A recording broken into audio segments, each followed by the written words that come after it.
Hola a todos y todas, buenas tardes.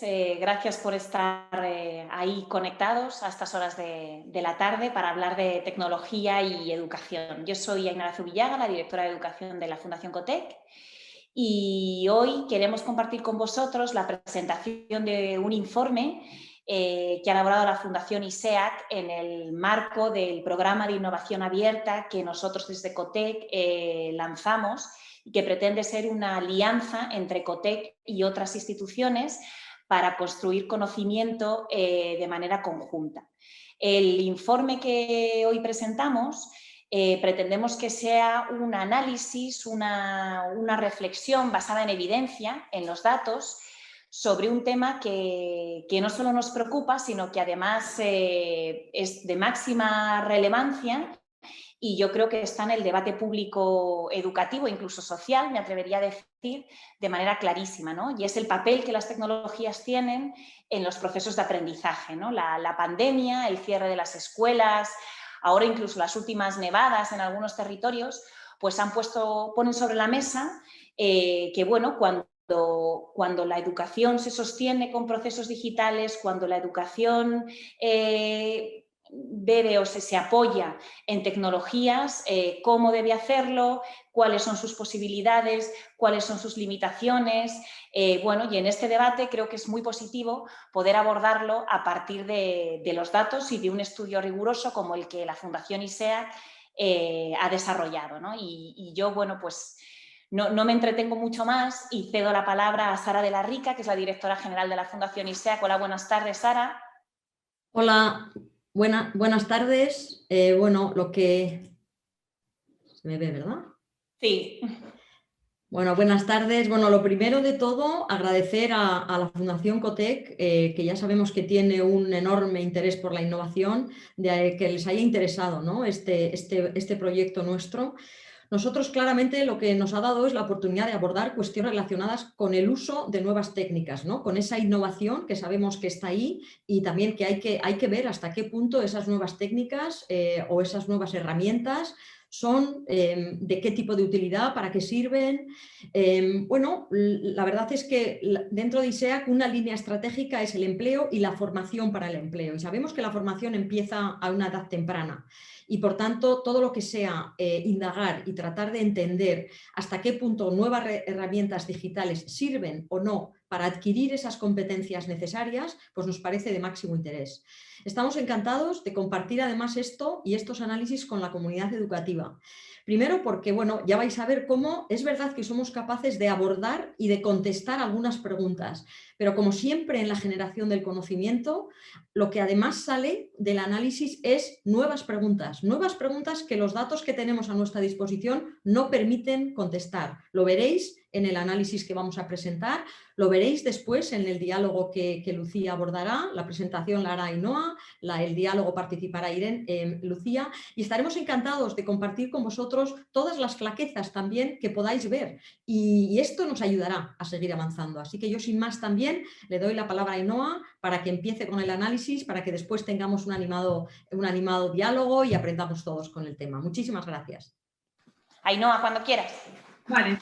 Buenas tardes. Muchas gracias a la Fundación Cotec por darnos la oportunidad de elaborar este estudio que nos ha resultado tan interesante y en el que tratamos de responder a la siguiente pregunta. Tecnología en la educación, ¿cómo afecta al rendimiento del alumnado? Bueno, como bien sabéis, este estudio se enmarca en un contexto bastante interesante en la política educativa, donde en las últimas décadas la importancia de las TIC ha sido creciente y lo sigue siendo para futuras políticas. Este debate se ha acelerado con la llegada de la COVID-19, como comentaba Ainara antes, y la creciente inversión de las TIC en las aulas requiere una evaluación de su impacto sobre el rendimiento, es decir, queremos ver si realmente se están consiguiendo los fines para los que presumiblemente fueron diseñados en un principio. Esto es lo que intentamos abordar en este estudio. Para ello utilizamos los datos de PISA. En específico utilizamos la última ola de PISA, que es la de 2018, donde tenemos información muy detallada acerca de cada alumno. Por ejemplo, tenemos su puntuación en matemáticas, ciencia y lectura. Luego también tenemos características sociodemográficas de cada alumnado, es decir, podemos tener un perfil bastante detallado de cada alumno. Es decir, su género, su estado, si es inmigrante o si es nativo, si es repetidor o no, etc. Y luego, por último, tenemos información relativa al uso que realiza sobre la tecnología de la información y la comunicación, es decir, las variables TIC. En especial, de especial interés va a ser la de frecuencia de uso de las TIC en el aula. En esto nos vamos a centrar específicamente. ¿Y cómo lo hacemos? Bueno, pues hay un cuestionario TIC dirigido al alumnado en el que se pregunta sobre el uso que hace de las TIC en la escuela.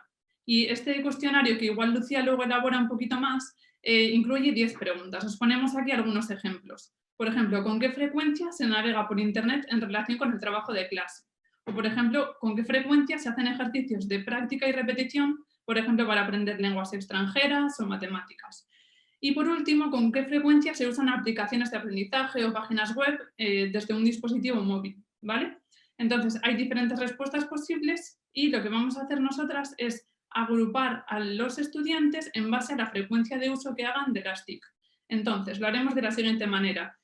Categorizaremos a los usuarios muy bajos como el primer quintil, es decir, el 20% que menos lo usa, que tiene una frecuencia prácticamente nula. No lo usan nunca o casi nunca. Y de ahí llegaremos al usuario muy intensivo, que es el quinto grupo que categorizamos, que es el último quintil, que realiza un uso semanal, diario, casi diario, ¿vale? Según la persona, pero esta de media hará un uso semanal. Y todos los demás son los que están entre medias. Entonces, ahora queremos saber cuál es el desempeño de este tipo de usuarios TIC en matemáticas y en las diferentes áreas del conocimiento. Empezamos con las matemáticas. En el eje horizontal os mostramos el tipo de usuario TIC, ¿vale? De menor frecuencia a mayor frecuencia. Y mostramos la nota media que obtiene en matemáticas cada tipo de usuario, ¿vale? Lo mostramos tanto para España como Finlandia y Estonia.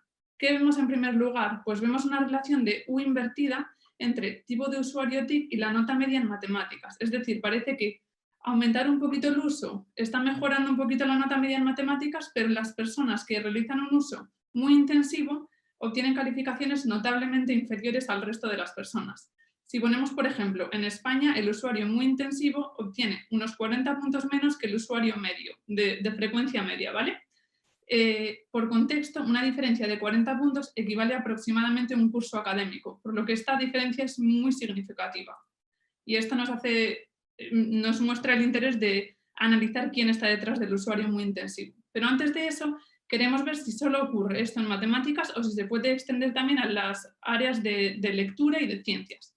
Y aquí mostramos lo mismo, pero añadiendo estos dos paneles de ciencias y lectura. Y vemos que esta relación de U invertida se mantiene, ¿vale? Entonces, ¿quién está detrás de este perfil de usuario muy intensivo? Queremos ponerle cara a este usuario muy intensivo. Bueno, pues en la gran mayoría de los usuarios muy intensivos son hombres, más del 60%. Un dato muy interesante que extraemos también es que los niveles reportados de bullying sufrido son muy superiores en los usuarios muy intensivos que la media de los demás usuarios. Además, en España, 1 de cada 3 usuarios muy intensivos son repetidores. También tienen un nivel socioeconómico más alto que la media y la mayoría acuden a, la mayoría no, un 45% de ellos, que está por encima de la media de España, acude a colegios de titularidad no pública por encima de la proporción del resto de usuarios, ¿vale?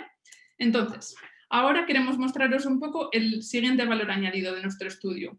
Hasta ahora os hemos mostrado la media, la nota media que tiene cada usuario en las diferentes áreas del conocimiento.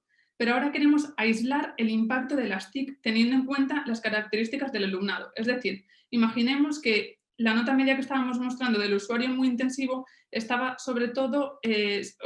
sobre todo explicada por el hecho de que la mayoría son repetidores, supongamos.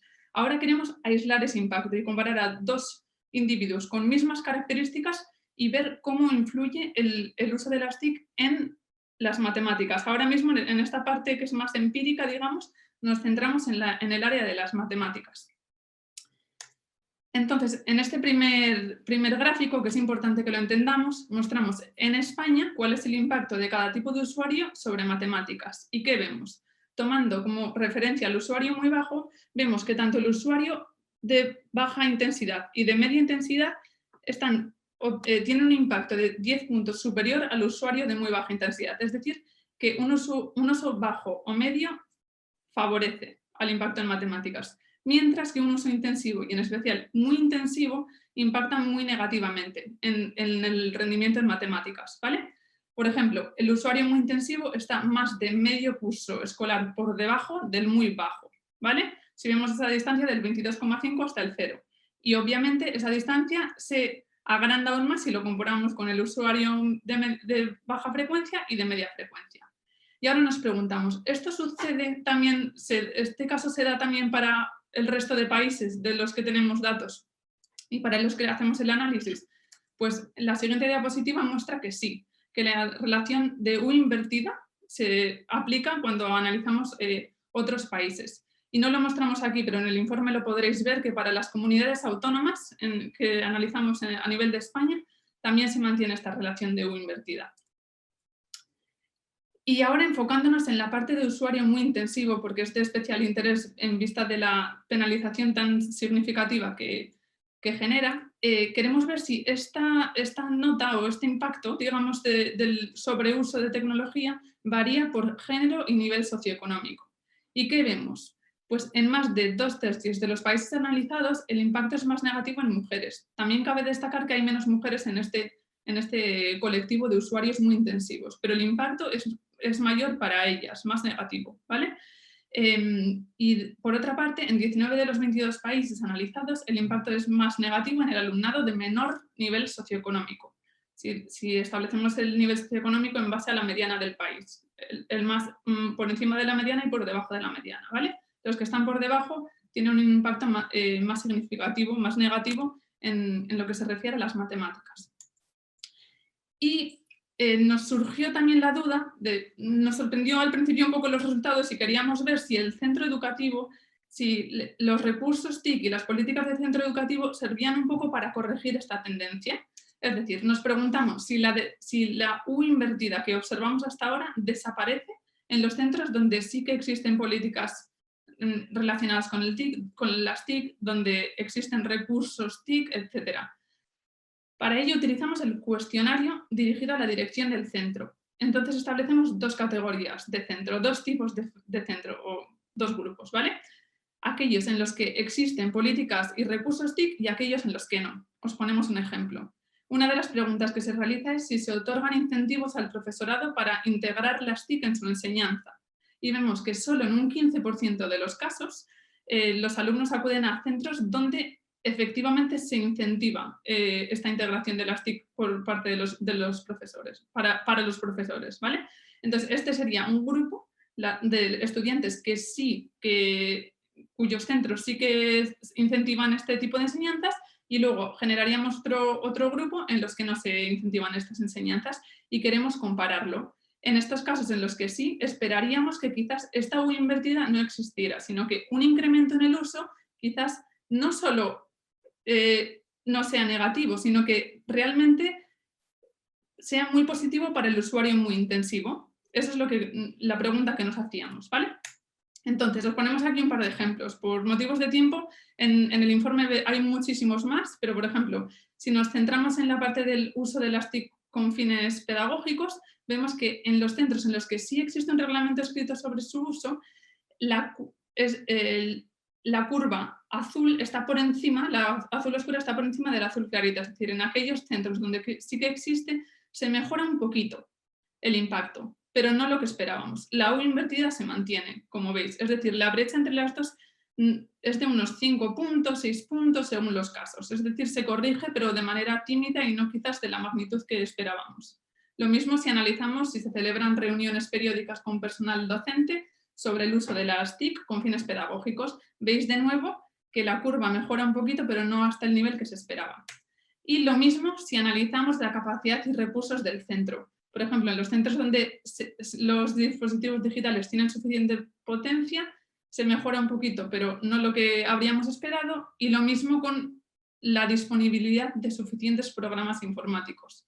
Es decir, es un poco decepcionante lo que se encuentra en este sentido. Luego Lucía hablará un poco más de las limitaciones de los datos y estaremos encantadas de oír también la opinión de toda la parte educativa que estará debatiendo con nosotras. En conclusión, los usuarios muy intensivos que realizan una frecuencia semanal sufren penalizaciones muy importantes en términos de matemáticas. ¿Cuáles son las razones posibles? Pues los datos no nos dan para mucho más, hemos intentado exprimirlos lo máximo posible. Muchas veces se habla de ese efecto de distracción del que la OCDE muchas veces habla. También la OCDE muchas veces menciona la falta de formación digital del profesorado, pero dejamos aquí el debate abierto y estaremos encantadas de oír eso, la opinión de toda la parte educativa, porque esto ya se queda un poquito más fuera de nuestra área. Pero muchas gracias a todos y cualquier duda que tengáis, no dudéis en contárnoslas. Gracias, Ainhoa. Bueno, pues ahora lo que queríamos era abrir un diálogo en el que efectivamente, más allá de los datos, que como veis son, pues, por lo menos peculiares, ¿no? O sea, digamos que ofrecen evidencias que van en una línea que, bueno, pues resulta curiosa, sobre todo si la comparas con un poco hacia dónde se están dirigiendo los acontecimientos, las políticas públicas, las tomas de decisiones de profesores, de centros, etcétera, ¿no? Entonces, queríamos integrar efectivamente, como ya ha dicho Ainhoa, a toda la comunidad educativa en sus distintas dimensiones, ¿no? Para poder reflexionar todos juntos sobre este gran proceso o camino hacia la digitalización, ¿no? Que ahora es una de las grandes prioridades del sistema educativo, que la pandemia evidentemente es una de las grandes costuras que ha mostrado y que, bueno, pues en este camino que estamos empezando a andar, en qué medida podemos ir mejor orientados, ¿no? Diría yo. Entonces, en esta mesa de debate tenemos la suerte de contar con perfiles tan ricos y tan diversos como Manuel Area, que es catedrático de Didáctica y Organización Escolar, concretamente de Tecnología Educativa de la Universidad de La Laguna. Buenas tardes, Manuel. Irene Gil es profesora de Matemáticas de Educación Secundaria en el Centro de Formación Padre Piquer. Hola, Irene. Hola, buenas tardes. Tenemos también a José Luis Fernández, que es jefe de área de experimentación educativa del INTEF, del Ministerio de Educación y Formación Profesional.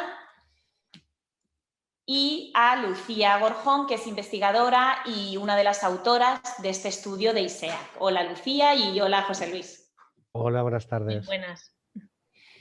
Bueno, pues vamos a arrancar el debate, yo creo que a partir de la principal conclusión, ¿no? Y además la que más incluso pues presencia en medios ha acaparado desde esta mañana, ¿no? Es decir, el estudio pone con datos sobre la mesa la realidad de que los usos bajos y medios sí que mejoran el desempeño académico, los resultados académicos, todo esto por supuesto medido siempre a partir de los datos de PISA, pero que sí hay una penalización muy significativa cuando hay un uso muy intensivo de la tecnología, que además, tal y como está planteado en el informe, es un uso que en principio es una frecuencia de uso que pueden realizar bastantes de los alumnos con los que nosotros nos encontramos, ¿no? Entonces, yo primero quería dar la palabra a Lucía para que nos pudiera contar bueno, pues también algunas limitaciones a las que ya también ha hecho mención Ainhoa en su presentación, y luego ya entrar con Manuel, con Irene y con José Luis en la parte que me preocupa, que está más vinculada a, bueno, cuando hablamos del uso de la tecnología, ¿qué usos hablamos, ¿no? Entonces yo ahora, Lucía, si nos puedes explicar un poco más algunas de esas limitaciones. Vale, bueno, sí, simplemente eso, por refrescar un poco, ¿no? A qué llamamos usar la tecnología, ¿no? Ahí nos ha dado algunos ejemplos de las preguntas que hacen, como podría ser pues navegar por internet para realizar trabajos de clase o hacer los deberes en el ordenador, usar los ordenadores para hacer trabajos en grupo, ¿no? Entonces digamos que esto es algo, bueno, que tiene todo el sentido, ¿no? Que lo entendemos como una actividad, un uso de las TIC apropiado. Pero lo que muy claramente muestran los resultados es que lo óptimo, lo que mejora el rendimiento escolar es usarlo 1 o 2 veces al mes, ¿no? Entonces realmente es una frecuencia limitada, ¿no? Y lo que vemos muy claramente es que los estudiantes que usan todas o casi todas las semanas este tipo de tecnologías tienen notablemente peores notas, ¿no? Entonces esto nos resulta muy preocupante y también, como ha dicho Ainhoa, Otra cosa que a mí me gustaría destacar es que el perfil de los usuarios muy intensivos es muy similar en otros países, ¿vale? O sea, los que hacen mucho uso en Finlandia usan parecido a los que hacen mucho uso aquí. Y los que hacen uso medio en Finlandia usan parecido a los que hacen uso medio aquí.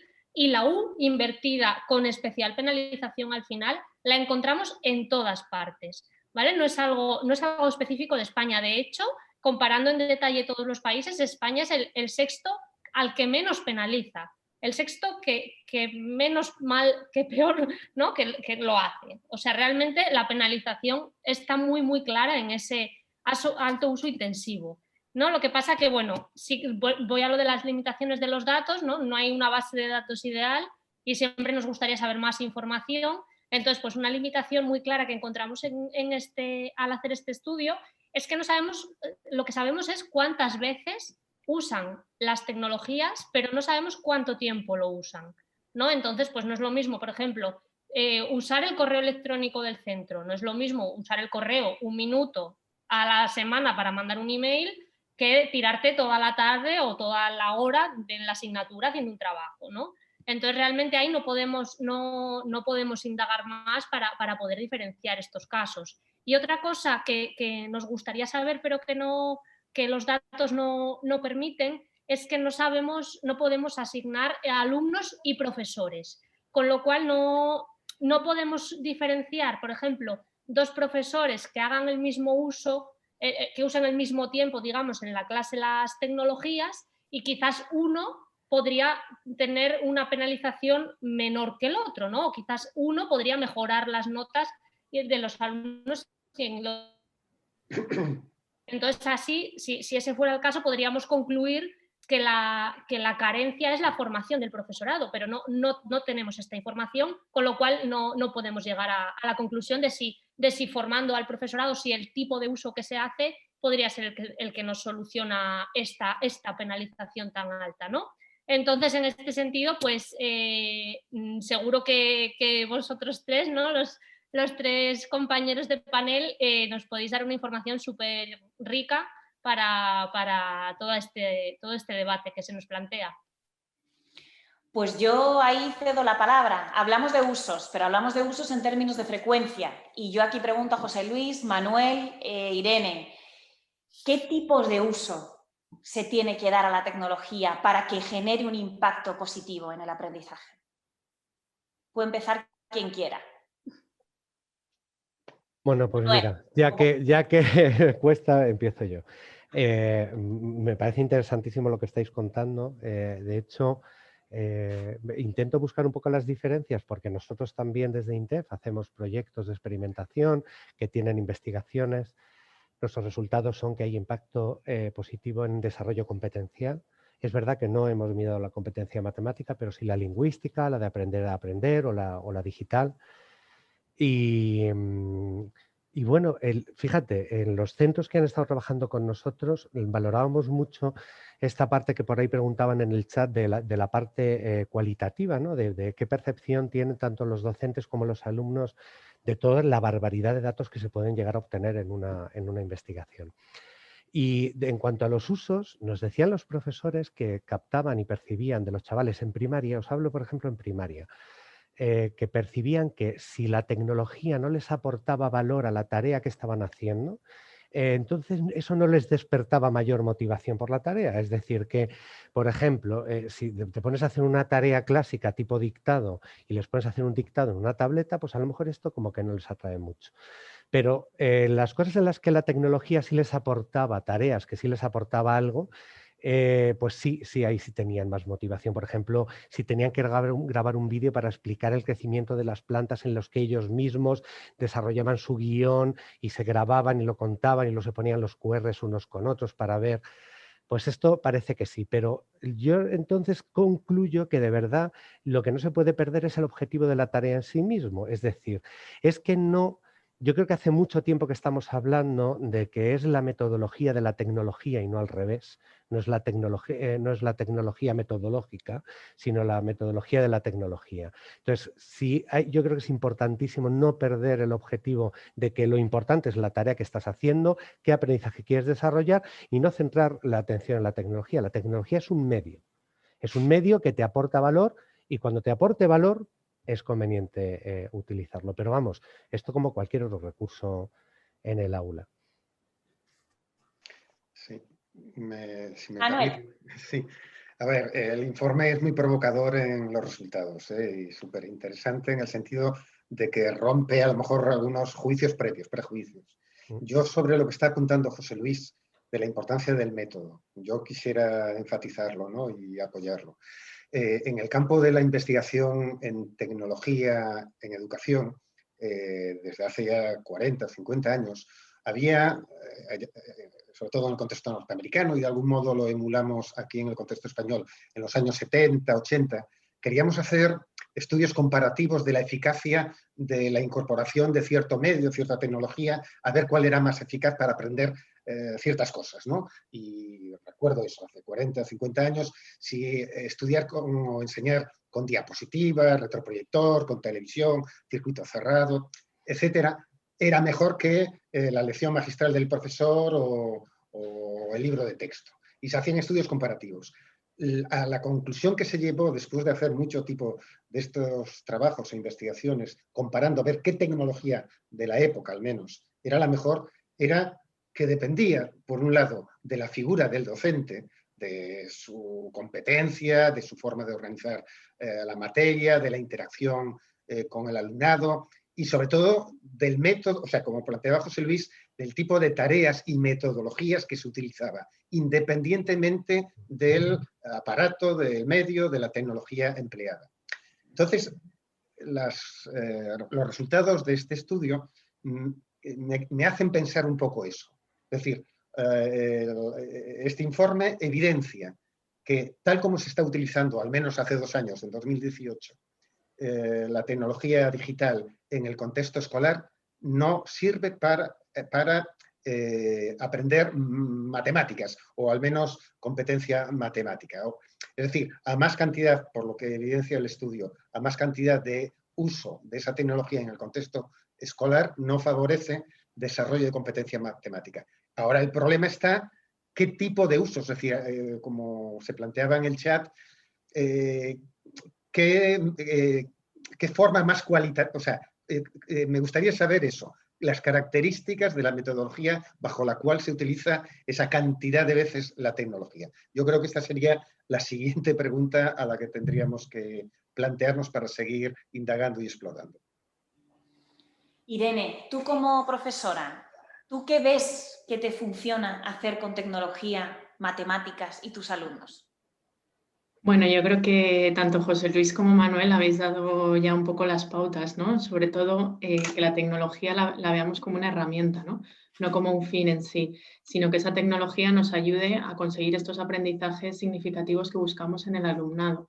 Cuando la tecnología nos permite, por ejemplo, hablar de contextos reales, cuando nos permite que el alumnado se implique, cuando nos ayuda a que haya mayor autonomía, ¿no? Porque es el propio alumno el que puede ir siguiendo según sus propios ritmos, nos ayuda a personalizar, ¿no? El aprendizaje, pues aquí yo creo que es cuando nos ayuda y cuando hacemos un buen uso de esta tecnología.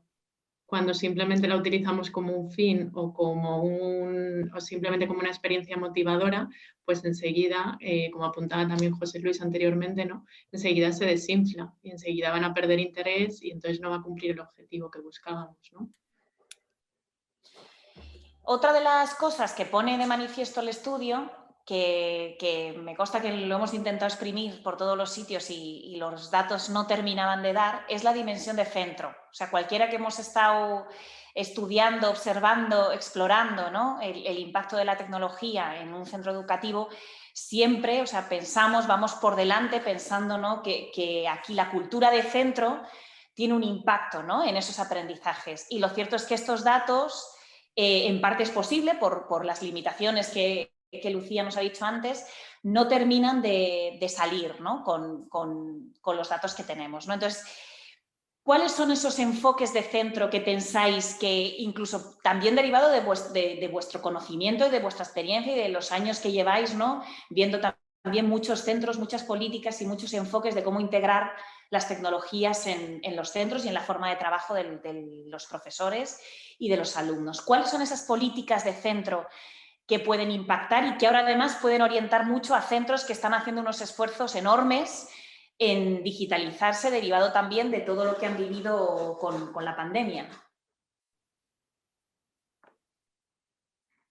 Sentiros libres de entrar cuando queráis, ¿eh? Esto, cuanto más dinámico, mejor. Bueno, yo os puedo decir, nada, muy rápido, ¿no? Que cuando intentamos eso, sacarle todo el jugo posible a este informe, pues otra de las limitaciones que nos encontramos, bueno, lo primero es que afortunadamente PISA entiende toda la importancia de las TIC y cada ola nueva incorpora nuevas variables, nueva información y va enriqueciendo los datos, pero nunca tanto como nos gusta.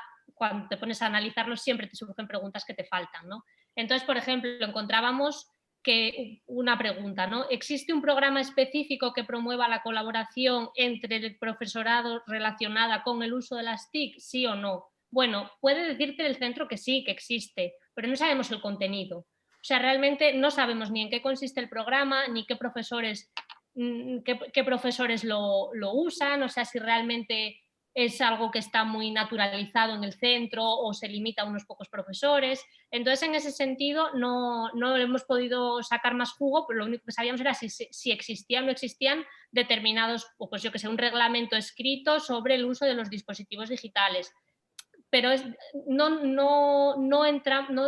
datos no entran tanto en el detalle para poder sacar más jugo y saber, ¿no? Esto que pregunta ahora Inara, que es tan importante.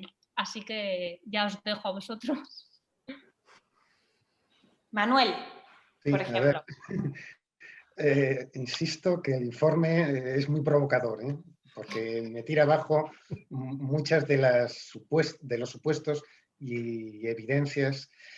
Yo hace 4 o 5 años desarrollamos aquí en Canarias un estudio encargado por la Administración, por la Consejería de Educación del Gobierno de Canarias, donde tuvimos la oportunidad de hacer estudios cualitativos, estudios, vamos a decir, de microcasos en centros. Y además recogimos una variedad de centros desde primaria, secundaria, FP, etcétera, ¿no? Y chequeamos durante un curso escolar 40 centros, como digo, de distintos niveles y demás, para intentar explorar un poco cómo abordaban o cuál era el grado de integración de la tecnología, tanto en su organización como en su pedagogía en el centro. Y claro, fácilmente se identificó que había una serie de variables o factores que estaban incidiendo digamos, es que no lo vinculamos, es que eso, claro, no lo puedo afirmar, ¿no? No lo vinculamos con rendimiento del alumnado, rendimiento de aprendizaje en una serie de materias, sino con otras variables, como eran aquellos centros que mejor integraban, y tanto pedagógica como organizativamente, la tecnología, eran aquellos que tenían un plan de centro consensuado, compartido entre la mayor parte del profesorado, que había un cierto liderazgo por parte del equipo directivo o del coordinador, que había proyectos comunes entre cursos o entre asignaturas, había un planteamiento más o menos interdisciplinar, que hacían una apuesta por crear recursos digitales del propio centro para comunicarse con la comunidad, con las familias.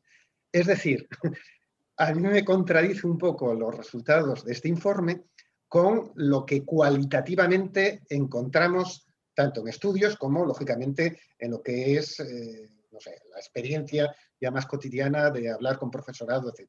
Cuando un centro tiene una cultura que comparte, que apuesta, que apoya por una metodología de aprendizaje por proyectos, es decir, compartidos y no por una visión de trabajo individualizado y aislado de cada profesor con su grupo de estudiantes en el aula, este aislamiento. Es decir, yo creo que la cultura, y no sé, los estudios pedagógicos desde hace años inciden en que la cultura escolar de un centro influye en cómo se enseña y, evidentemente, cómo se aprende. Paso la palabra para no liarme. Pues es que yo estoy muy de acuerdo. De hecho, Manuel ha presentado ya algunos de los elementos que son claves, desde luego, desde un punto de vista de un enfoque de centro a la hora de que las TIC voy a empezar a decir tecnologías más que TIC, que las tecnologías sean pues ese recurso que tienen todos los docentes, como hace cuando yo estaba en el instituto, a lo mejor era una televisión y un vídeo. Y la gente lo llevaba, lo traía con sus carritos y bueno, pues has mencionado, por ejemplo, el liderazgo, que es fundamental. Pero si tenéis en cuenta, fijaros que la Comisión Europea ya giró hacia este enfoque de centro ya hace un tiempo. Cuando se vio que realmente el tema de uso de tecnologías en los centros europeos estaba haciendo, pues eso, profesores muy motivados y con muchas ganas que querían innovar y hacer cosas distintas, pues se vio que eso tenía un efecto muy positivo, pero al final terminaba siendo limitado y no se conseguía un efecto de generar una cultura a nivel de centro o una tendencia a nivel de centro. Y sabéis que pues no hace tanto la Comisión lanzó el marco de las organizaciones educativas digitalmente competentes, el DIGCOMOR, que tiene distintos grados y niveles, desde el centro tiene que autoevaluarse y decir dónde estoy y a dónde quiero ir. Tiene que ser algo que hagas tú propio, que sea para tu propio centro y, lógicamente, este tipo de cambios, aunque tú tengas un marco, nosotros lanzamos en julio el Plan Digital de Centro, que es un modelo para que los centros puedan realizar el suyo, basado en el DIGCOMOR europeo. Y claro, los cambios luego llevan su tiempo, porque claro, pensad que las comunidades educativas son plurales y son grandes y no solamente tienen en cuenta a docentes, es decir, que en la educación tienen mucho que decir también los alumnos, que son parte de esa comunidad educativa y que son los que tienen que aprender. Y también hay que tener en cuenta a los padres, por ejemplo. Con lo cual, al final, aunque cueste, pero es cierto, y estoy totalmente de acuerdo con Manuel, que hay que tener un marco global de centro integrador y que sea compartido, si no por todos, por la mayoría, para que de alguna manera se avance en una dirección, aunque sea despacio, pero que se avance. Irene, ¿cuál es el rol del centro? Tú eres centro, tú eres parte de un centro.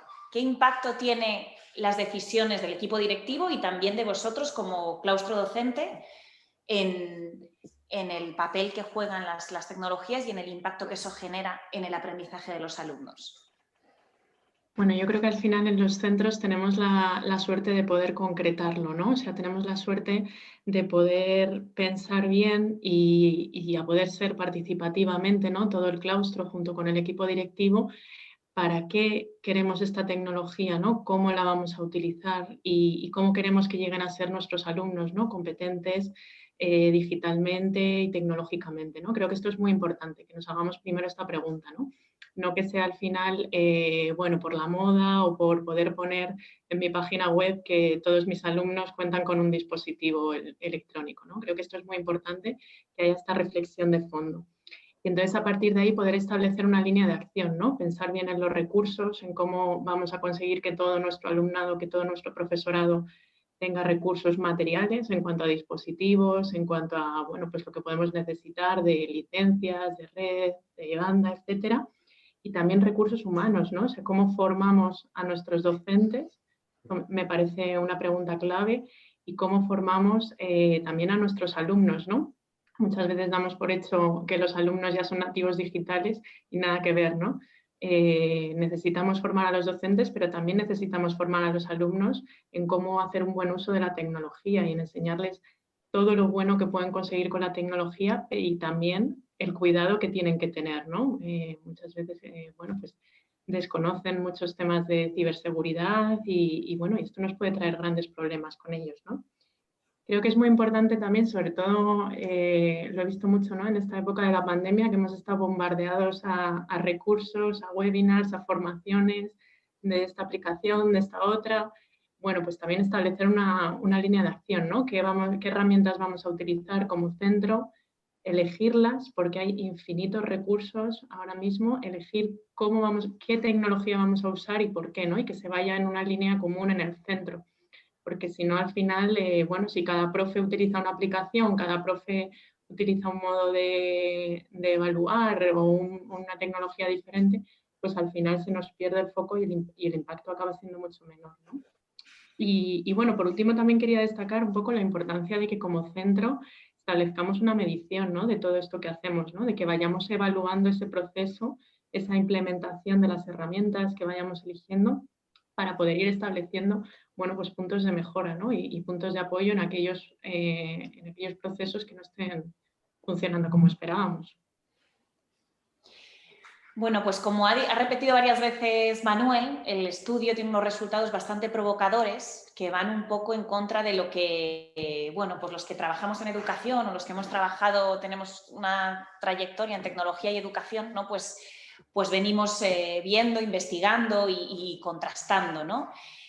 También es cierto que incluso muchos de los participantes en el chat veo también desde enfoques, como también ha dicho Manuel, más cualitativos, ¿no? Seguramente, ¿no? Entonces, mi pregunta aquí es, con estos resultados, ¿no?, que están un poco en la línea contraria a lo que vemos desde nuestra experiencia y lo que llevamos investigando y en nuestro conocimiento todos estos años, ¿qué pensáis que se nos está escapando? O sea, ¿por qué tenemos estos resultados con los números que luego las realidades a las que nos enfrentamos, que vemos, que compartimos, no es exactamente lo que vemos, ¿no? O sea, ¿cuál es la parte que se nos está escapando? No sé si quiere empezar a lo mejor Lucía, porque es parte del estudio, ¿no? Y ella, pues de alguna manera conoce las tripas, ¿no?, de todos los datos, ¿no? Y los demás un poco, pues desde otras dimensiones en las que estamos, ¿no? O sea, un poco exactamente qué es lo que nos estamos perdiendo, que nos genera esta especie de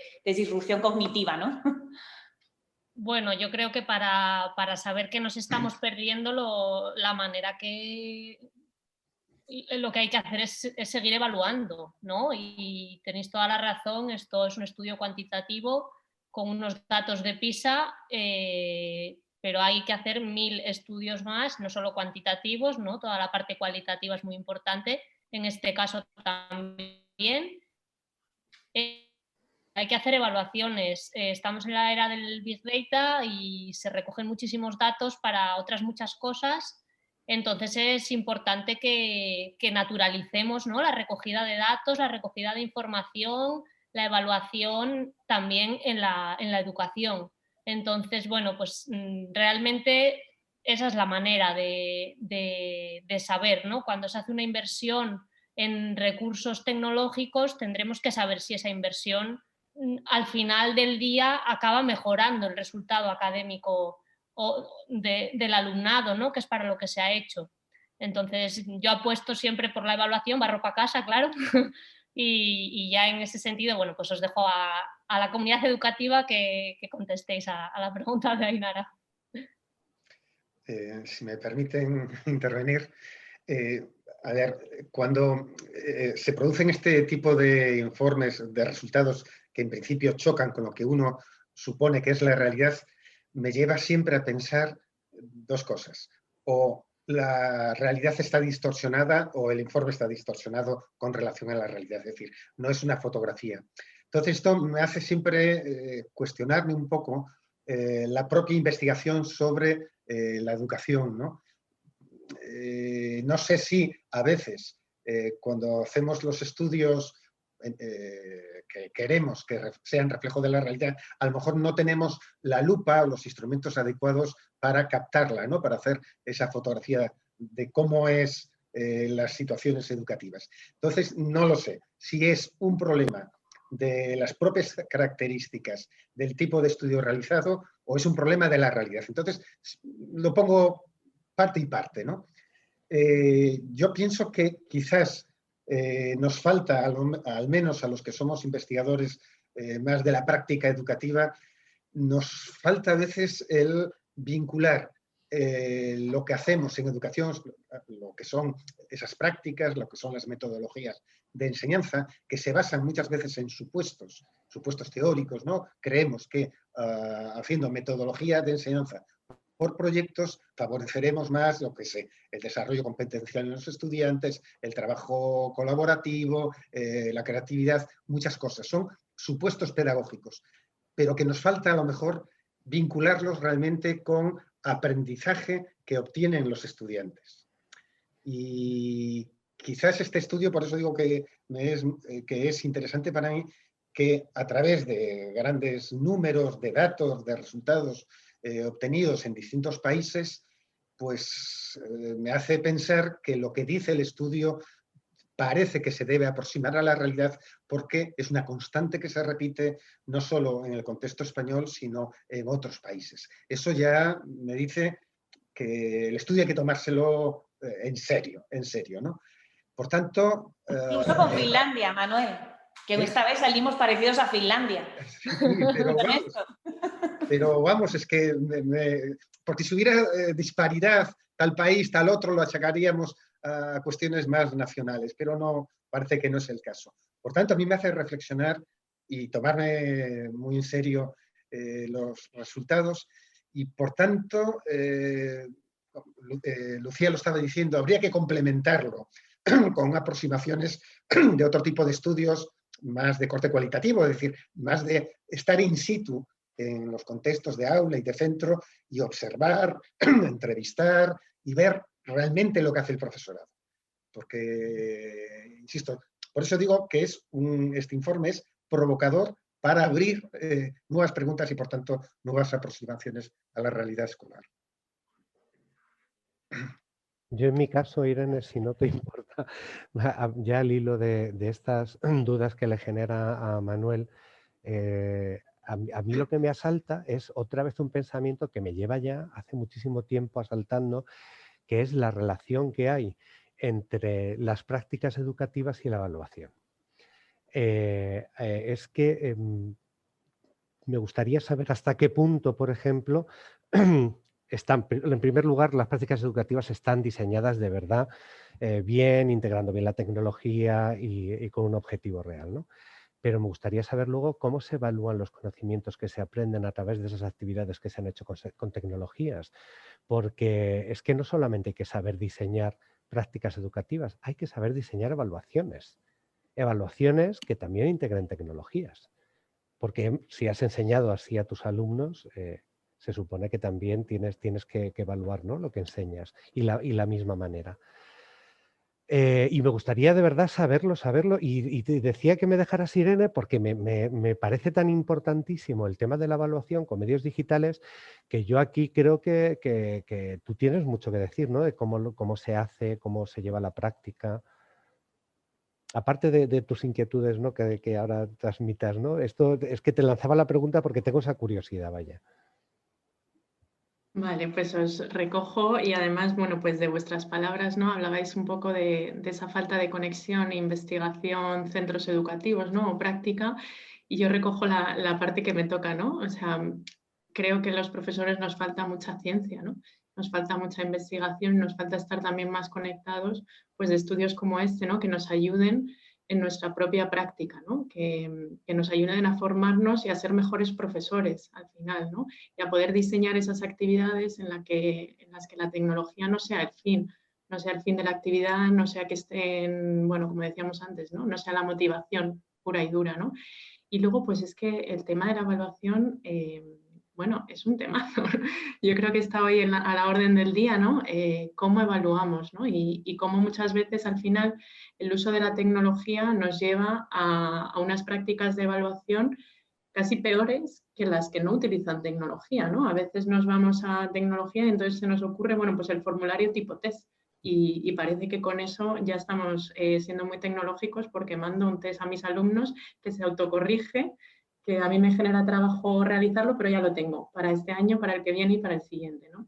Bueno, pues ahí efectivamente nos falta a veces formación, y a veces también es tiempo, ¿no? O sea, creo que hay muchos docentes hoy en día muy implicados y con muchas ganas de formarse y de mejorar su práctica docente, y muchos centros, pero también necesitamos esas pausas y esos espacios donde poder compartir y donde poder aprender, ¿no? Que no sea al final el bombardeo, el aluvión, el bueno, necesito hacer algo para mañana, que muchas veces ese es el ritmo, ¿no?, que llevamos en los centros, que nos impide una mejora que sabemos que podríamos hacer con otros ritmos, con otras pausas, ¿no? No sé si os he contestado un poco. Yo creo que Sara quería intervenir. Sí, si me dejáis, aunque no estoy en el diálogo, me encantaría. Bueno, a ver, yo lo que creo es, esto se llama la generación del conocimiento. Mirar, la EU invertida es de un tozudo que no hay manera de salir de ella. Estamos ya comparando personas muy similares en cuanto a situación sociodemográfica, en cuanto a ser nativo o inmigrante, en cuanto a ser o no repetidor.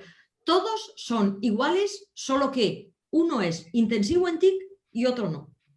¿Vale? O sea, el análisis ya que hemos hecho econométrico, no el primero en el cual vemos medias, es ese segundo que os ha dicho Ainhoa que aislaba los factores, es eso, es comparar individuos idénticos en el resto de variables que les observamos.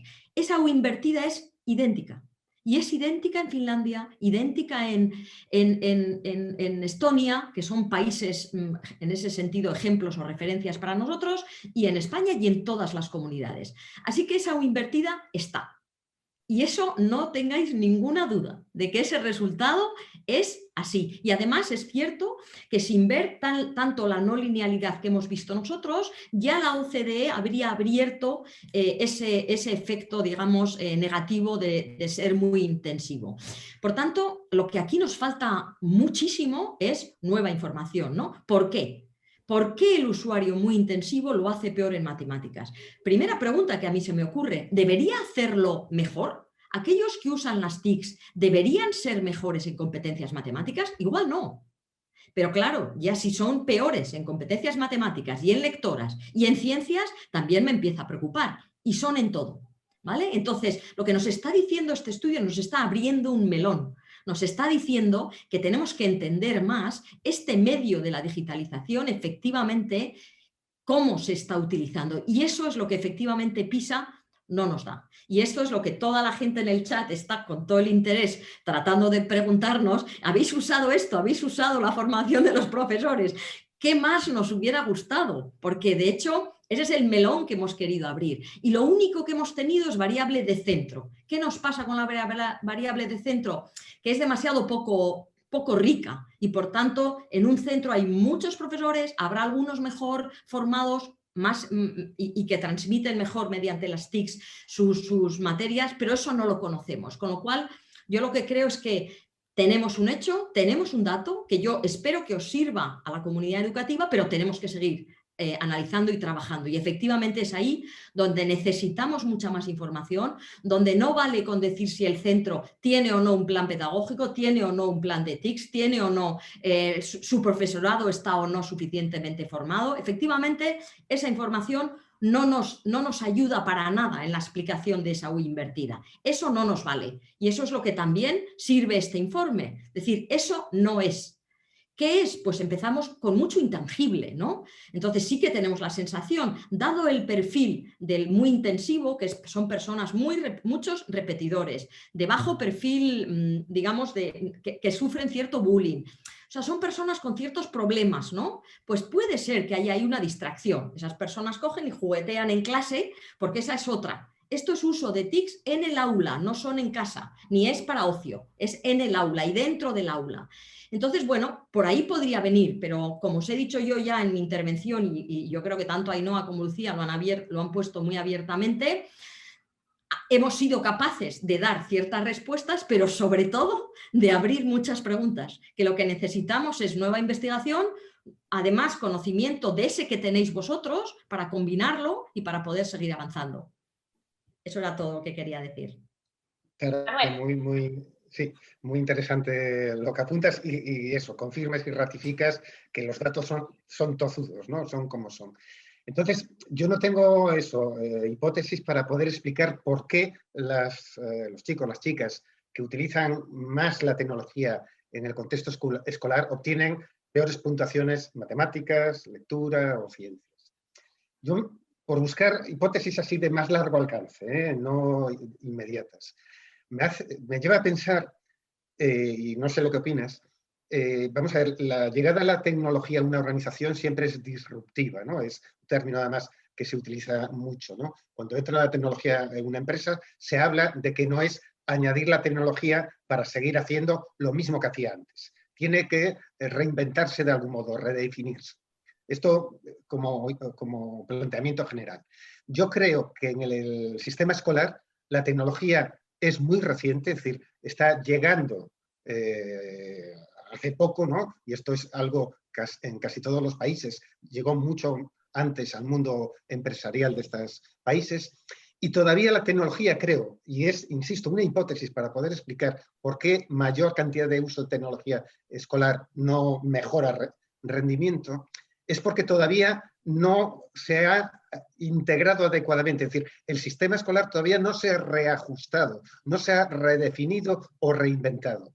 Es decir, el profesorado seguramente sigue utilizando la tecnología como una herramienta para hacer o con sus metodologías o con sus mentalidades o su forma de actuar o el tipo de evaluación que realiza, en el fondo sigue siendo similar a lo que hacía con libros de texto, solo que ahora lo hace con herramientas digitales. Yo creo que hasta que no se produzca, como digo yo, este reajuste global, no veremos, es hipótesis, no veremos una mejora en los rendimientos.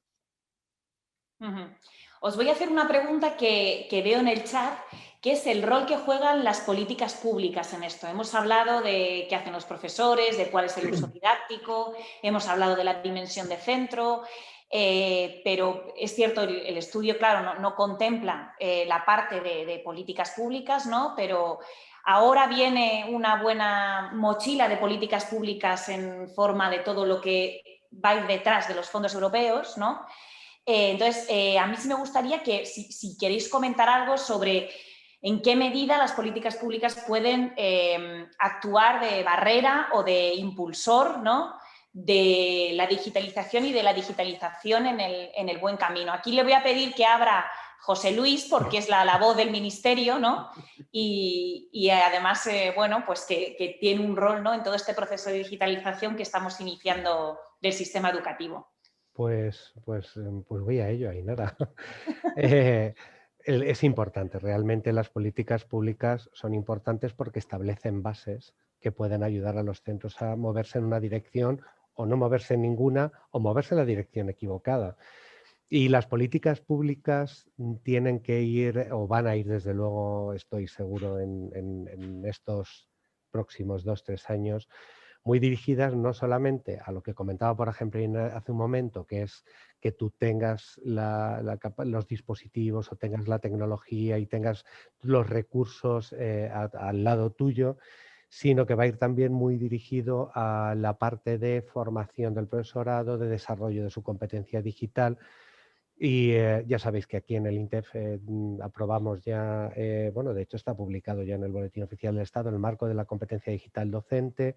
Se quiere tender, de hecho, a que la formación vaya dirigida a que el docente poco a poco se vaya sintiendo más cómodo. Si la idea es que el docente entre en el aula y se encuentre esos recursos más que antes no tenía, y no les resulten ni extraños ni agresivos y sea capaz de entrar y utilizarlos como utiliza cualquier otro recurso, como se utiliza la pizarra y la tiza, ¿no? Esto además te lo digo como docente porque yo vengo del mundo educativo, ¿no? Y es muy importante toda esta parte humana, el desarrollo, tener en cuenta, por ejemplo, toda esa brecha digital que tienen los chavales de acceso a la tecnología, que eso, por ejemplo, se ha notado muchísimo durante estos meses. Los docentes han hecho esfuerzos ímprobos para poder estar pendientes de todos sus alumnos, los que más tenían, los que menos, y ya no solamente tener la capacidad o no, porque el uso intensivo, como estáis diciendo, ¿cuántas veces se ha dicho que esto de los nativos digitales, bueno, muy bien, para utilizar la tecnología, pero es que la tecnología en educación hay que utilizarla para aprender? Y que sepan muy bien utilizar un móvil y grabar vídeos y chatear, etcétera, eso no quiere decir que sepan utilizar la tecnología para aprender. Y es importante también tenerlos en cuenta ellos y estar detrás de ellos y ayudarles más que nada porque se van a tener que integrar en una sociedad en la que cada vez más se utiliza la tecnología para desarrollar el trabajo diario. Mirad cómo estamos ahora mismo. Ahora mismo estamos en una videoconferencia, pues trabajando un poco todos de una manera coordinada. Esta mesa redonda es una cosa totalmente colaborativa y es la tecnología la que nos ayuda, ¿no? Y la que tiene que empezar a parecernos como algo imperceptible. Entonces, por un lado, infraestructuras, por otro lado, capacitación en que la gente sepa qué es lo que tiene a mano y cómo funciona. Por otro lado, que sepa cómo utilizarlo para sus propósitos docentes. Por otro lado, los alumnos que tienen pues más dificultades para acceder a la tecnología, y también que los centros tengan todo lo que necesiten en cada aula. Yo creo que es muy en esa dirección, y luego dar un marco. Os comentaba antes lo del plan digital de centro, porque yo sigo pensando que los cambios no se producen todo lo rápido que quisiéramos, pero que sí que hay que establecerles un marco para poder avanzar en una dirección. Y eso lo tiene que hacer cada centro y tiene que ser adaptado. No vale un plan digital de centro único o 4 o 5 genéricos que se puedan utilizar. Habrá tantos planes digitales de centro, igual que hay proyectos educativos, o igual que hay una programación didáctica. Cada uno como profesor, cuando llega a su aula, hace o cada departamento hace su programación didáctica de acuerdo al alumnado que tiene, al curso que está dando, a la materia que está dando, y se adapta a la situación que tiene y al entorno que tiene. Y los planes digitales de centro tienen que ser exactamente igual. Y también un poco pues estamos trabajando en ese sentido, y yo creo que se va a ir en esa dirección. Y siempre, por supuesto, con las comunidades autónomas. En este caso ya sabéis que en educación las competencias están transferidas, y aquí hemos llegado a un punto en el que hay que trabajar un poco todos de manera conjunta y empujando en una misma dirección. No sé, Manuel, yo sé que tú has hecho varias investigaciones sobre algunas políticas públicas vinculadas con la integración de las tecnologías. ¿Qué rol piensas que juegan? Creo que es fundamental las políticas de educación para el sistema escolar público. La pandemia ha puesto en evidencia que es clave, sustantivo, las políticas sociales, tanto en el ámbito de la sanidad como en la educación y otros sectores sociales. Es fundamental. Y aquí en el contexto español, europeo y evidentemente de otras partes del mundo, llevamos ya un recorrido de más de 2 décadas con los intentos de impulsar desde la administración educativa la incorporación, como digo, de la tecnología a las escuelas. Y en ese recorrido, pues bueno, creo que ya sabemos algunas cosas, ¿no? Es fundamental que exista tecnología, o sea, disponibilidad de recursos y conectividad a la red, pero solo con la misma no se consigue el cambio de las prácticas pedagógicas dentro del aula. Ya lo apuntaba José Luis, ¿no? Esas políticas de dotación de recursos tienen que ir acompañadas de formación de profesorado, de creación de servicios digitales de apoyo, de favorecer la innovación, intercambio y colaboración de trabajos entre el profesorado. Pero bueno, aparte de todo eso, que yo creo que más o menos se conocen ya las líneas maestras de lo que debe ir a ser una política de impulso público de dotación a los centros escolares, yo me gustaría hablar de 2 cosas, o por lo menos ponerlo sobre la mesa en el debate. Por un lado, lo que sería la formación inicial del profesorado. Quiero decir, esto ya no es responsabilidad solo de las administraciones, del ministerio, consejerías de educación, sino fundamentalmente de las universidades. Y quizás la formación inicial en estos momentos, en líneas generales, en el contexto español, no está abordando, entiendo, suficientemente y con el ímpetu e impulso necesario adecuadamente la formación inicial del profesorado para trabajar en el marco de lo que pudiéramos llamar una escuela digital o digitalizada, ¿no? Y ahí yo creo que es otro de los temas importantes, ¿no? Y en segundo lugar, y esto va más allá de la formación inicial, va más allá de políticas gubernamentales o políticas públicas de incorporación de las TIC, tiene que ver quizás con, creo que hay una ausencia de debate a nivel político y a nivel social sobre qué tipo de educación queremos para la escuela del siglo XXI. Fíjense que hemos entrado, y esto va más allá de que si la concertada o, bueno, la última, no, las leyes educativas, hemos entrado ya en la 3ª década del siglo XXI, la 3ª. Y todavía el currículum, a pesar, insisto, de las múltiples leyes educativas que se han aprobado en estos últimos años, sigue siendo un currículum todavía muy disciplinar, muy separado, eso, por materias, segmentado, y no responde a lo deseable para una sociedad del XXI globalizada, donde los problemas o se abordan interdisciplinarmente o no tienen mucho sentido. mucho profesorado todavía sigue vinculado, atado y dependiente del libro de texto, es decir, de un proyecto educativo de trabajo en el aula que está formulado de forma ajena y de modo estandarizado en industrias, como digo, fuera de la escuela. Es decir, creo que falta una visión clara de cómo transformar la educación, eso, para una sociedad que, como digo, ya es completamente digital, que es global, diversa, etcétera, etcétera. Pero esto va más allá, evidentemente, del debate de cómo incorporar las tecnologías al aula. Irene, Bueno, yo simplemente subrayar algunas de las cuestiones que ya han apuntado, ¿no? Manuel y José Luis. Bueno, creo que es fundamental que las administraciones, bueno, pues regulen el tema de los recursos, ¿no? Y que aseguren que todos los recursos lleguen a todos, ¿no? A todos los niños y niñas y sobre todo a aquellos más vulnerables, ¿no? Que los recursos estén repartidos en términos de equidad, ¿no? Creo que esto es fundamental. Habéis apuntado también a tema de formación, ¿no? Y de formación inicial del profesorado, como las administraciones, bueno, pues tienen que trabajar también en esta línea de asegurar que el nuevo profesorado entra ya también con las competencias necesarias y bueno, pues que se implementa adecuadamente esos estándares del perfil digital docente, ¿no? Cómo vamos encaminados en esa línea.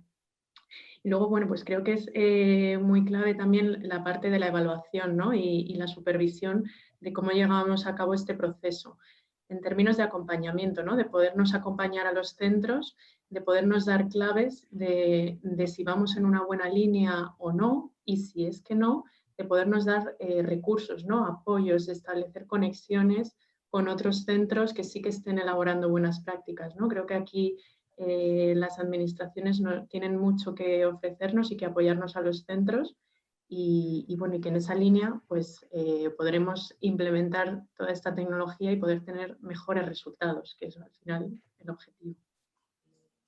Sí, yo estoy súper de acuerdo con esto que ha dicho Irene, ¿no? Porque me gusta como dejar clara la idea de que la evaluación no es hacer un examen, ¿no? La evaluación se hace para aprender, no se hace para sacar los defectos de nadie, ¿no? Entonces se tiene que entender como un acompañamiento a lo largo de todo el proceso, una cosa integral que tiene que ser para mejorar, ¿no? Entonces, en ese sentido, pues reforzar lo que decía antes de evaluar y siempre acompañar las políticas públicas de este proceso de evaluación, porque hay que medir que si es eficiente el uso de los recursos públicos, si es eficaz y es la única manera. Yo ya para cerrar os pediría a cada uno de vosotros una breve reflexión, o sea, en este camino que hemos iniciado de digitalización, ¿no? Que parece que se ha convertido después del cierre de las escuelas y de lo que hemos vivido estos meses de pandemia, en la prioridad, una de las prioridades principales, ¿no? del sistema educativo y que de hecho gran parte de los fondos europeos van a ir en esa dirección, ¿no? Y hay que diseñar esas propuestas, ¿no? Y hay que diseñar unas propuestas que en principio tienen que ser cambios estructurales, ¿no? No podemos emplear el dinero de Europa para hacer lo mismo que ya estamos haciendo, ¿no? Que antes también apuntaba un poco Manuel, ¿no? Entonces, a mí me gustaría que cada uno desde vuestro sombrero, la formación del profesorado, el profesorado en sí que está con el alumno en las aulas, la investigación y la administración, ¿no? Pudierais darnos algunas claves para que este camino hacia la digitalización, pero una digitalización bien pensada, no desde la urgencia que se está ahora tomando muchas decisiones, ¿no? Vinculado con las tecnologías, sino desde una reflexión un poquito más pausada y más estratégica hacia dónde deberíamos ir, hacia dónde debería ir formación de profesorado, hacia dónde debería ir lo que hacen los profesores, hacia dónde debería ir la investigación, hacia dónde debería ir el rol de la administración. Muchas preguntas complejas, amplias para responder. Pero cada uno tenéis una. Formación del profesorado. Manuel, a ver. Venga. No solo formación del profesorado. Yo creo que en líneas generales la educación como institución inserta en el siglo XXI, y ya que esta sociedad del siglo XXI es profundamente digital y no puede darle la espalda, es inevitable. Y tiene que caminar, digo, en líneas generales, la educación hacia un modelo híbrido de enseñanza. Y cuando hablo híbrido es a una mezcla y combinación de lo presencial, físico, tangible, etcétera, con todo lo que es conocimiento, cultura, información digital. Evidentemente, esa forma de mezclarlo no puede ser lo mismo en educación infantil que en la educación superior. Es evidente, ¿no? No es lo mismo con niños pequeños que necesitan el acompañamiento de un adulto, de estudiantes adultos como son los universitarios, ¿no? Eso por un lado. ¿Eso qué significa en el sistema escolar? Pues yo creo que un reto que habría que ir dando un paso es que todo profesor, profesora, además de planificar y disponer evidentemente de recursos dentro de su aula, en clase presencial, tendría que acompañarlos e ir creando entornos online que le permitan trabajar dentro del aula una combinación, por decirlo, por eso digo híbrido, una combinación de actividades que desarrolla en ese entorno online, digital, si puede ser autoconstruido por el propio profesor y no sean estandarizados o empaquetados, ofrecidos por industrias, es decir, que estén adaptados. Por tanto, eso significaría una competencia que habría que enseñar, insisto, desde la formación inicial, desde las universidades, las llamadas competencias digitales docentes que han sido, como decía José Luis, publicadas este verano, es eso, el que el profesorado sea capaz de crear, gestionar y utilizar en el contexto de su aula entornos online, adaptados a sus estudiantes. Se me ocurre por ir apuntando ideas, ¿no? Y este es un nuevo reto. En la educación superior, por supuestísimo. En la educación superior estoy convencido que a corto o medio plazo la enseñanza totalmente presencial en las universidades irá menguando e irá creciendo eso, modelos de enseñanza semipresenciales, híbridos, combinados o como quieran llamar. No sigo hablando porque tú has preguntado muchas preguntas. Irene, como profesora. Bueno, pues como profesora yo creo que tenemos muchos retos, ¿no? Ahora que asumir. En este sentido, creo que los profesores tenemos que dar también un paso adelante en este liderazgo educativo, ¿no? Y que ser esos verdaderos líderes de nuestras aulas que acompañen a los adolescentes, ¿no? Que les acompañemos desde nuestra propia formación, ¿no? Que estemos en una continua formación, en esa formación permanente que nos ayude a estar al día y que nos ayude a optimizar todos estos recursos que tenemos a nuestro alcance, a poder establecer una línea de acción y a priorizar, a no estar cada día con una novedad, con una herramienta nueva, sino a poder priorizar e ir en una línea que ayude a los estudiantes a obtener mejores resultados. Creo que los profesores tenemos que ser muy conscientes también de la necesidad de revisar nuestra práctica educativa casi diariamente, poder estar dispuestos a ese cambio, ¿no? Como líderes, poder estar dispuestos a medir, a evaluar lo que hacemos y a cambiarlo para ir tomando medidas de mejora. Como decía, en esa línea de intentar ser los mejores docentes cada día en cada clase con cada uno de nuestros alumnos, ¿no? Tenemos que ser creativos también, como apuntaba Manuel, ser los propios creadores de nuestros materiales, ¿no? Y que también la tecnología para nosotros sea esa herramienta para poder diseñar mejores modelos, mejores recursos para que nuestros alumnos aprendan. Y bueno, el trabajo en equipo me parece fundamental, que establezcamos redes entre nosotros, en nuestros propios centros y con otros centros, ¿no? Para poder aprender de las prácticas, para poder compartir. Y bueno, y sobre todo creo que es muy importante que siempre recordemos también que lo que apuntábamos al principio, ¿no? Que la tecnología tiene que ser una herramienta, pero que nuestra labor es muy personal, ¿no? Y tenemos que estar ahí con los chicos y chicas acompañándoles desde lo personal y que las relaciones sociales van a ser muy importantes, más allá de la tecnología, ¿no? Bueno, pues entonces ya termino yo, Ainara. Bueno, ya sabéis que cuando se mira la administración siempre se la mira generalmente para pensar en qué me va a dar, ¿no? Qué dispositivos me van a dar y qué nos van a poner en el centro. Y en parte, yo creo que esa es una de las partes, ¿no? Que tiene, de hecho, la administración es responsable un poco de lo que tienen los centros y de lo que tienen sus comunidades educativas para desarrollar su labor y su tarea cada día.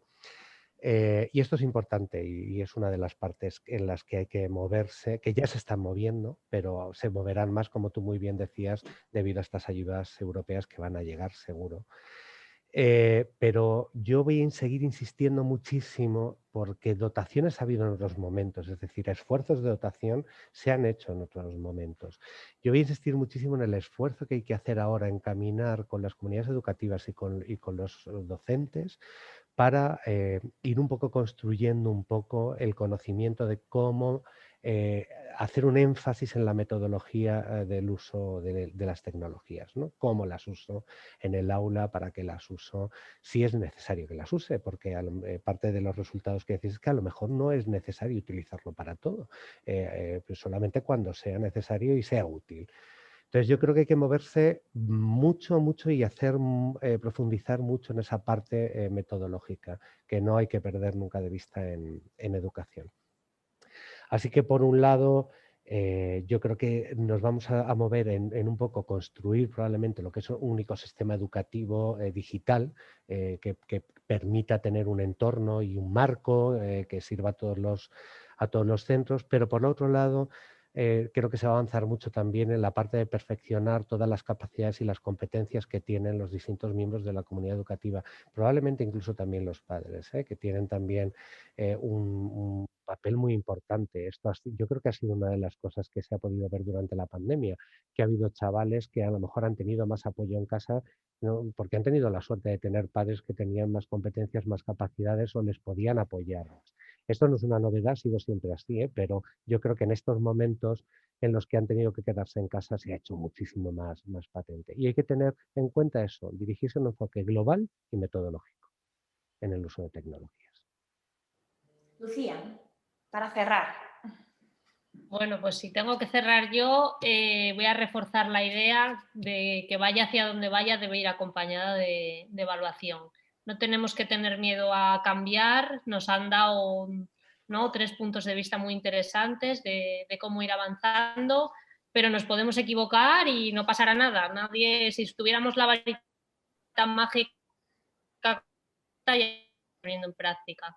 Entonces, pues a base de evaluar aprenderemos todos y conseguiremos, ¿no?, que integrar las tecnologías es el futuro, entonces no nos va a quedar otra y seguramente que le damos la vuelta a la U. Bueno, pues muchas gracias a todos por yo creo una conversación bastante interesante y que aporta bastantes luces, ¿no?, en un camino que tenemos que ya hemos iniciado, pero que esperamos poder recorrerlo de la manera más inteligente y, como decía antes, más estratégica posible, ¿no? Yo voy a cerrar con algunas conclusiones que he anotado de las cosas que habéis compartido. Ante la provocación del informe, me gustaba la palabra que usaba Manuel, hemos puesto sobre la mesa la necesidad de introducir 2 variables que nos podían ayudar a entender un poco ese contraste entre lo que pensábamos que era el rol de la tecnología y los datos, ¿no? La variable del profesor y la variable de la metodología, entendida por contextos reales, por generar mayor implicación y mayor personalización del aprendizaje. Son tres elementos que ha puesto sobre la mesa Irene. Ese contraste entre la escasa dimensión de centro que dan los datos y, sin embargo, los estudios cualitativos que se han hecho, que sí que evidencian un poco que las culturas de centro como equipo, ¿no?, tienen una repercusión y una implicación directa en la integración de las tecnologías en el centro y, por tanto, también en el aprendizaje de los alumnos. Me ha gustado también mucho lo que ha dicho Irene de la reflexión previa de los docentes, que es necesaria cuando te llega una tecnología, es decir, pensar y sentarse juntos en equipo para pensar en el para qué lo vamos a usar y establecer una línea de acción común. Y aquí se ve otra vez esta cultura, ¿no?, de equipo, ¿no?, y una línea común de todo el centro, no de unos profesores usando una cosa y otros profesores usando otra, y también la necesidad de medirlo, de evaluarlo.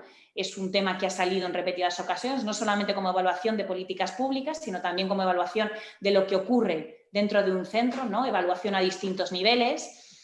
Luego hemos hablado de la continuidad de estos datos, ¿no?, la necesidad, ha dicho Lucía, también de incorporar un poco el Big Data y de naturalizar, ¿no?, la recogida de datos y también como una forma de hacer política pública también basada en evidencias, ¿no?, basada en resultados, ¿no?, de ese dinero que invertimos, si está bien invertido y se han dado los resultados para los que